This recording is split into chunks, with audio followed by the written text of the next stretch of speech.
नमस्कार, प्रखर राजपूत को देख रहे हैं आप। आज तारीख है 16 नवंबर साल 2025 और इजराइल, फिलिस्तीन, लिबान समेत पूरी दुनिया की खबरों के साथ एक बार फिर से आपके सामने हाजिर हुआ हूं। इस वीडियो में हम आपको बताएंगे कि पाकिस्तान ने अपनी रॉकेट फोर्स को लॉन्च कर दिया। अब इस रॉकेट फोर्स का मतलब क्या है और भारत के लिए कितने बड़े खतरे की बात है, इसको अभी हम डिटेल में एनालिसिस करेंगे। और साथ इस वीडियो में आपको पता चलेगा कि अब नेतन्याहू की मुसीबतें लगातार बढ़ती चली जा रही हैं। एक तरफ नेतन्याहू के खिलाफ इजराइल के ही अंदर रैली हो रही है और दूसरी तरफ तुर्की और अमेरिका ने नोक पे रखते हुए कहा कि अगर इस काम को तुमने कर दिया तो तुम्हारा अंजाम बद से बदतर हो जाएगा। और साथ इस वीडियो में आपको यह भी पता चलेगा कि जम्मू कश्मीर में ब्लास्ट हुआ और इस ब्लास्ट पे खामोशी छाई है। क्यों छाई है, क्या वजह है, क्या बड़ा मैसेज इससे हमको आपको लेना है, इसको भी अभी आपको डिटेल पता चलेगा। और साथ ही इस वीडियो में आपको यह भी पता चलेगा कि ईरान ने एक ऐसे जहाज को पकड़ लिया है जिसके बाद चाहे सिंगापुर हो, चाहे यूएन हो, चाहे यूके हो, चाहे अमेरिका हो, चाहे इजराइल हो, हर देश फड़फड़ा रहा है। तो यकीन मानिए आज की खबरें बहुत ज़्यादा अहम है, बहुत ज़्यादा इंपॉर्टेंट है। इस वजह से वीडियो को लास्ट तक जरूर देखिएगा। चैनल पे नए हैं तो वीडियो को लाइक करके, चैनल को सब्सक्राइब करके अपना प्यार जरूर दे दीजिए। और साथ ही इजराइल और फिलिस्तीन की इस जंग में आप किसके साथ खड़े हैं, इजराइल के साथ खड़े हैं या फिर फिलिस्तीन के साथ खड़े हैं, कमेंट करके जरूर बताइएगा। क्योंकि जब आप कमेंट करते हैं ना और आपकी उंगलियां जब टाइप करती हैं तो आपका कमेंट हमेशा से ही दुआओं का काम करता हो। तो आप कमेंट करते रहें, तब तक एक एक करके मैं आपको खबरें बताता हूं। और सबसे पहली और सबसे इंपॉर्टेंट और सबसे अहम खबर जो है वो मेरे लिए है इस समय नौरंग की। दरअसल जम्मू कश्मीर के नौरंग थाने के अंदर ब्लास्ट हुआ। ब्लास्ट में 9 लोगों की मौत हुई है, कई सारे लोग घायल हैं, लगभग 40 के करीब घायलों की तादाद बताई जा रही है। और अब जो लोग मौत के घाट उतारे जा चुके हैं या फिर जिनकी शहादत हुई है, जो शहीद हुए इस देश के लिए, साफ तौर पे असली शब्द ये होगा कि जो शहीद हुए इस देश के, उनके शरीर को उनके घर वालों के हवाले किया गया। उसके बाद उनका अंतिम संस्कार हुआ। अंतिम संस्कार होने के बाद जो तस्वीरें निकल के सामने आई बड़ी भावुक कर देने वाली थी। आपको मैं तस्वीरें दिखा रहा हूँ कि कैसे एक मायूस आदमी बैठा है, कैसे एक बच्चा बैठा है, कैसे एक बाप बैठा है। ये तमाम लोग रो रहे हैं, बिलक रहे हैं, लेकिन इसके बाद खामोशी छाई हुई है। क्यों, क्या पूरी वजह है, आज आपको डिटेल में बताता हूँ। मे भी वीडियो थोड़ी सी लंबी हो जाए, लेकिन आप देख लीजिएगा। दरअसल मरने वाले लोगों की और जो घायल हुए उनकी पूरी लिस्ट आपको स्क्रीन पे मैं दिखा दे रहा हूँ। इस लिस्ट को आप ध्यान से वीडियो रोक के पढ़ लें। और सबसे ताज्जुब की बात आपको ये लगेगी कि इस लिस्ट में ज़्यादातर जो नाम है वो मुस्लिमों के हैं, मुसलमानों के हैं। अब मरने वाला मुसलमान है तो जाहिर सी बात है गोदी मीडिया इस पे खामोश हो जाएगी। जब मरने वाले हिंदू थे तब गोदी मीडिया लिस्ट जारी कर देती थी, लेकिन यहाँ पे मारे गए जो लोग हैं, जिनकी शहादत हुई है, वो मुसलमान हैं। इस वजह से आज खामोशी है गोदी मीडिया के अंदर। लेकिन मेरा मेन मकसद, मेरा मेन मैसेज जो आपको बताना था ये नहीं है। गोदी मीडिया तो जहर घोलने का काम करती रहती है, लेकिन मेरा असली मकसद, असली एजेंडा जो आपको मैं बताना चाह रहा हूँ यही है कि जो उमर जैसे लोग ये सोचते हैं कि वो अपने आप को बम बांध के जब उड़ा लेंगे तो इस्लाम का काम कर रहे हैं। उनको ये लगता है कि अगर मैं बम बांध के फट जाऊंगा तो इससे मेरा खुदा बड़ा खुश हो जाएगा। उनको ये भी लगता है कि इससे मेरी कौम बड़ी खुश हो जाएगी। उनको एक ही चीज़ दिखाना चाह रहा हूँ कि तुमने जो बोया था दिल्ली के अंदर, ये इनडायरेक्टली कैसे घूम के जम्मू कश्मीर की पुलिस के पास पहुंचा, बम फटा। मारे गए लोग कौन हैं, ध्यान से नाम पढ़ लो। जिनको लगता है कि इसको करके वो इस्लाम की मकबूलियत को बड़ा ऊपर पहुंचा दे रहे हैं, उनके लिए मैसेज बड़ा साफ है, भैया देख लो अपनी आंखों से। दिल्ली में तुमने बम फोड़ा तो मरने वाले कितने, 13 लोग, उनमें से 4 या 5 मुसलमान। इधर जो RDX, जो अमोनियम नाइट्राइड तुम लेके घूम रहे थे, जब पकड़ा गया उसके बाद जम्मू कश्मीर के थाने में गया, थाने में वो ब्लास्ट हो गया। कितने लोगों की मौत हुई, 13-14। कितने घायल हैं, 40। मरने वाले और घायलों के नाम के आगे क्या लिखा है, मोहम्मद पीछे खान। पढ़ लो।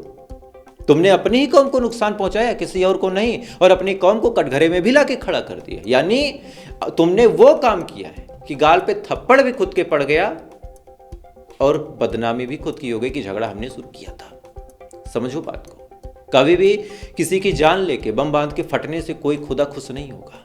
ऐसे लोगों से भी मैं कहना चाहता हूं जो ये बड़े बड़े लोगों की बातों में आके, अरे यार ये पैसा खाते हैं, सीधी बात है, जैसे इधर वाले आग लगा रहे वैसे उधर वाले भी आग लगा रहे। इस चीज़ को आपको समझना पड़ेगा। आपको सबसे पहले अपने देश से प्यार करना पड़ेगा और सबसे पहले आपको इंसानियत से प्यार करना पड़ेगा। बेवजह किसी को तकलीफ देने से कुछ हासिल नहीं होगा। खैर, जिनके लिए मैसेज था वो समझ गए होंगे मैं क्या कहना चाह रहा हूँ। जो समझदार हो मुझे सपोर्ट भी करते हैं। अब आपको अगली खबर बताता हूँ, और अगली खबर निकल के सामने आ रही पाकिस्तान के हवाले से। और पाकिस्तान इस समय अपने आप को बहुत ताकतवर बनाने के लिए इस कदर पागल हो गया कि पाकिस्तान ने अपनी एक नई आर्मी ही, अपना एक नया कमांड ही लॉन्च कर दिया, जिसका नाम है ARFC। ARFC का फुल फॉर्म आपको बताऊं तो army racket force command. Army racket force command का मतलब बड़ा साफ है कि इसमें आर्मी जो है वो रॉकेट की तरह काम करेगी।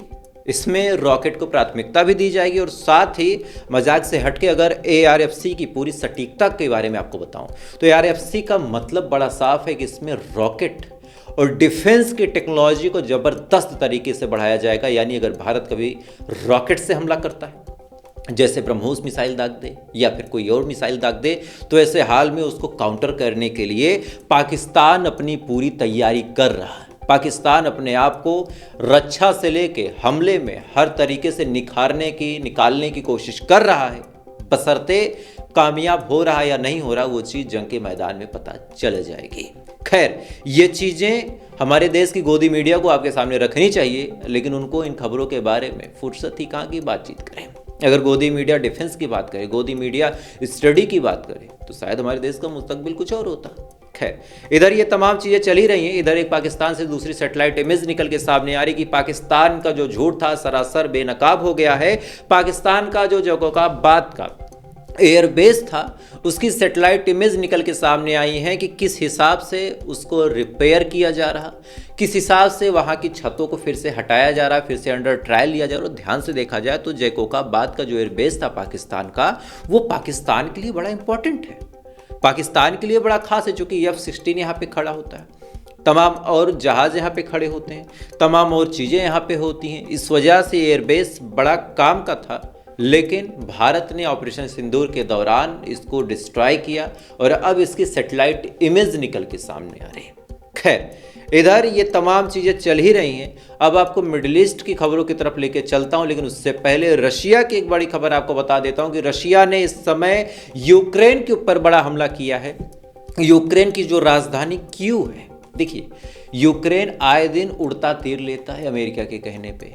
इनको अमेरिका ने एकदम धोबी का कुत्ता बना दिया है। साफ तौर पे कहा जाए तो ये अमेरिका के कहने पे धोबी के कुत्ते हो गए। इनको पता है कि जाऊंगा, डंडा पड़ेगा, पिछवाड़े पे पड़ेगा, लेकिन अमेरिका ने कहा कि जाओ रोटी चुरा के लाओ, तो ये रोटी चुराने चले जाते हैं और इसी चक्कर में भिगो भिगो के मारे जा रहे हैं।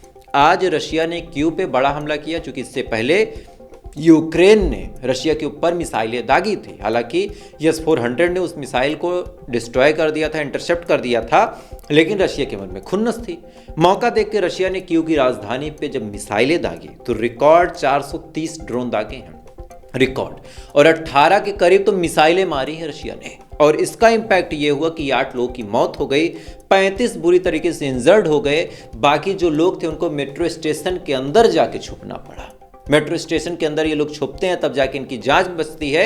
और अब यूक्रेन आरोप लगा रहा है कि हमारे ऊपर बड़ा हमला हुआ है, और रशिया कह रहा है कि देखो, हमको ऐसे छुओगे तो हम ऐसे उंगली उखाड़ लेंगे, और इस बात पे तुम्हें बुरा मानना नहीं चाहिए, और अगर इतना ही बुरा मानते हो तो हमको छुओ मत। खैर, इधर ये तमाम चीज़ें चल ही रही हैं। दूसरी तरफ गजा के अंदर अब नेतन्याहू की मुसीबत बहुत भयानक तरीके से बढ़ी है। दोस्तों, हुआ क्या कि राफा एक जगह है, और राफा के अंदर 200 जो रेजिस्टेंस फोर्सेस के लोग हैं, जो हमास के लोग हैं, 200 सैनिक बताए जा रहे हैं, 200 हमास के लड़ाके बताए जा रहे हैं कि वो राफा के अंदर सुरंगों में। अब 200 हैं, 2000 हैं, 20,000 हैं, एग्जैक्ट फिगर तो कोई नहीं जानता, क्योंकि एक्चुअल स्ट्रेंथ कितनी हमास की, इसको आज भी कोई कैलकुलेट नहीं कर पाया। बस लोग कयास लगाते हैं कि भाई इतने लड़ाके होंगे, उतने लड़ाके होंगे, लेकिन जिस हिसाब से इजराइल मारते मारते थक गया, उसके बाद भी आए दिन ये लोग चढ़ के मार देते हैं, तो मतलब बड़ा साफ है कि केवल 200 नहीं होंगे, तादाद और ज़्यादा होगी। खैर, अभी लिखा पढ़ी की बात करें तो हम 200 ही मान लेते हैं। 200 जो लोग हैं वो सुरंगों में है, और उनके लिए इजराइल ने फरमान जारी किया था कि जैसे ये निकलेंगे हम इनको मार देंगे। अब ये बात अमेरिका के कानों में पड़ी। अमेरिका ने नेतन्याहू से साफ तौर पे कहा कि ऐसी कोई हिमाकत मत करना। इधर तुर्की ने समझाया कि देखो, हम भी बीच में आए थे समझौता करवाने के लिए। तो अगर तुमने ऐसा कोई काम किया तो अंजाम तुम्हारा भी बुरा होगा, इस बात को भूलना मत। हम बहुत अच्छे लोग नहीं है कि हम तुमको कहेंगे ठीक है तुमने जो कर दिया, हम फॉर ग्रांट ले लेंगे। इसके बाद इजराइल का पूरा मन है कि राफा के जिस सुरंग में ये लोग हैं उस पर हमला किया जाए, उसको डिस्ट्रॉय किया जाए। चूंकि अब ध्यान से देखिए तो इजराइल की गरज पूरी हो गई। इजराइल को चाहिए थे अपने लोगों की लाशें, अब आखिरी की 2-3 लाशें बची हैं, वो भी 1-2 दिन में जो हमास है हैंड ओवर कर ही देगा खोद के। तो अब इजराइल का मन है कि भाई अपना काम हो गया, अब चलो बदमाशी करते हैं। वो आपने देखा होगा ना कि अपना पेट अगर भर गया तो फिर बाकी चीज़ें छोड़ दो। अब यही हाल है, इनका मन है कि रफा के अंदर हम हमला करें, मिसाइलें दागें और मामले को रफा दफा कर दें। लेकिन अमेरिका ने साफ तौर पे चेता दिया है कि अगर तुम ऐसा कोई काम करते हो तो तुम्हारे लिए सिचुएशन बद से बदतर हो जाएंगे, और इस बात को याद रखना, अपने इल्म में डाल लेना। और यहीं से नेतन्याहू के ऊपर बड़ा आरोप भी लग गया। दरअसल अब नेतन्याहू के ऊपर बड़ा आरोप लग रहा है और वहां की जनता यह आरोप लगा रही है कि नेतन्याहू जानबूझ के जंग को एक्सेलरेट कर रहे हैं। यानी जब रेजिस्टेंस फोर्सेस समझौता करना चाहते हैं, जब रेजिस्टेंस फोर्सेज ये चाहते हैं कि समझौता हो जाए और भी जो स्थिति है उस पर सीज फायर हो जाए, तो फिर इजराइल बार बार हमले करने की कोशिश क्यों कर रहा, हमला करने के बहाने क्यों खोज रहा। अल जजीरा की रिपोर्ट के हवाले से आपको यह खबर बता रहा हूं कि आज बाकायदा रैली हुई इजराइल के अंदर नेतन्याहू की सरकार के खिलाफ और जंग को खींचने के आरोप को लेकर आज बाकायदा रैली हुई है। और इस रैली में यह कहा गया कि अगर ऐसी चीज़ें चलती रही तो हम तख्ता पलट कर देंगे। और एक चीज़ आप जानिए, जेनजी प्रोटेस्टर आज के टाइम में पूरी दुनिया के सबसे खतरनाक वेपन है। ये जिसके पीछे पड़ गए उसको निपटा दिया। आप एग्जाम्पल देखिए बांग्लादेश, आप एग्जाम्पल देखिए अलग अलग नेपाल का देख लीजिए, कहीं और का भी देखना हो आप देख लीजिए। जहाँ जहाँ यूथ सड़कों पे आ गया, जहाँ जहाँ नौजवान सड़कों पे आ गए, वो तख्ता पलट कर देते हैं। और इस बात का बाकायदा नेतन्याहू को डर भी है। इस वजह से नेतन्याहू बार बार अपनी आवाम को भड़का के, मूर्ख बना के, कभी इधर से कभी उधर से मलाई खाने की कोशिश कर रहा, लेकिन ये चीज़ें अब काम नहीं आ रही। खैर, इधर ये तमाम चीज़ें चल ही रही हैं। दूसरी तरफ गाजा को लेके एक अजीब वोटिंग हो रही यूएन के अंदर। दरअसल कौन सी मिलिट्री तैनात होगी गाजा में, कौन से देश की आर्मी आएगी, कौन से देश के लोग वहाँ पे आएंगे, क्या होगा गाजा का मुस्तकबिल, हमास को कैसे डिसआर्म करना है, ये तमाम चीज़ें अमेरिका अपने हिसाब से ही चाहता है। और इस पर बाकायदा फ़िलिस्तीन ने भी विरोध किया, अरब कंट्रीज़ ने भी विरोध किया मुंह से, और तो कुछ करेंगे नहीं ये। और अब इसी को लेके यूएन में मीटिंग होनी है और इस मीटिंग में बाकायदा वोट पड़ेगा और ये डिसाइड होगा कि गाजा का मुस्तकबिल क्या होगा। अब देखते हैं कि क्या अमेरिका यहाँ पे गेम खेल के वोटिंग में जीत जाता है या फिर कुछ और होगा। क्योंकि अगर ऐसे ही चलता रहा तो आने वाले टाइम में फिर गाजा की सिचुएशन और ख़राब हो जाएगी। खैर, इधर ये तमाम चीज़ें चली रही हैं। दूसरी तरफ लेबनान से बड़ी खबर निकल के सामने आई। लेबनान इजराइल के खिलाफ यूनाइटेड नेशन पहुंच चुका है और उसने आरोप लगाया कि जिस ब्लू लाइन की बात हो रही थी कि ब्लू लाइन की इस तरफ इजराइल, ब्लू लाइन की इस तरफ लेबनान, आज उस ब्लू लाइन को क्रॉस करके इजराइल ने अपनी बिल्डिंगों को बनाना शुरू कर दिया है।